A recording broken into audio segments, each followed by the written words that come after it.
Y seguimos hablando de inflación, pero esta vez en Estados Unidos, y es que sorprendentemente la inflación en este país volvió a aumentar y está demostrando así ser más persistente de lo que los economistas habían estimado recientemente. Los precios al consumo subieron un 3,2% interanual en febrero, tras una tasa de inflación del 3,1 en enero, según informó este martes el Departamento del Trabajo estadounidense. El aumento de la inflación ensombrece las perspectivas de un giro en los tipos de interés. La Reserva Federal mantiene una política monetaria estricta contra la inflación. El anuncio de la cifra de febrero frena las fantasías de bajar los tipos de interés. Y nosotros le tomamos el pulso a este tema con Ana Nieto, nuestra analista en Nueva York.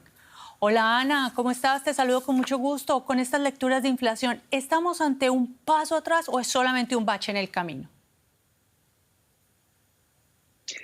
El detalle de las cifras apunta que estamos en el último tramo de la lucha contra la inflación y no que sea un paso atrás. El problema, y quizás se avisó, es que el último tramo es más largo de lo que se está esperando y hay muchos baches.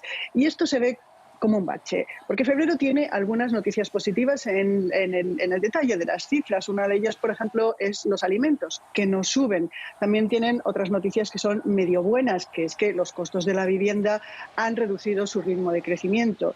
Y luego hay otras noticias que son medio malas, pero son temporales, que es que sube la gasolina, sobre todo por una rebaja estacional de producción en las refinerías. El problema con la vivienda y con la gasolina es que los precios de los alquileres suben menos, pero son muy altos. Y en la gasolina tiene un impacto muy fuerte en las cifras generales de inflación. De hecho, las subidas de estos dos, tanto vivienda como gasolina, son responsables del 60% de la subida de la inflación en febrero. Las otras cosas que suben, los boletos de las aerolíneas, la ropa, los coches usados y los seguros para estos coches. Ana, y justamente hablemos del efecto en las tasas de interés. La Reserva Federal se reúne esta semana y no habrá como rebaja de tasas a la vista. ¿Hasta cuándo se espera que se mantengan altas y qué efecto tiene esto, por ejemplo, en las economías emergentes? No se esperan movimientos en marzo, pero sí pistas de las previsiones de la Fed, cuyo presidente dijo hace poco que no se estaba demasiado lejos de lograr la confianza necesaria para empezar a rebajar las tasas de interés. Ahora bien, los analistas no esperan ningún movimiento a la baja antes de junio. Por lo que se refiere a las economías emergentes, la realidad es que aguantaron muy bien el embate de las rápidas subidas de tasas de interés de Estados Unidos, porque básicamente los mercados, los bancos centrales de estos países se anticiparon a la Reserva Federal y se trabajó en estabilizadores.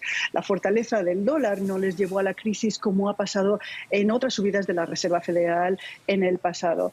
No obstante, el FMI dijo en enero que estas economías tienen que estar bastante vigilantes ante los retos de este último tramo de la desinflación y, de hecho, se pide que se esté vigilante para que no se bajen las tasas de interés en los bancos centrales de estos países antes que en las economías avanzadas para que no huya el capital. Es decir, que todavía queda camino. Sin duda, Ana, un último tramo que se muestra bastante extensivo. Muchas gracias por estos análisis y hasta pronto.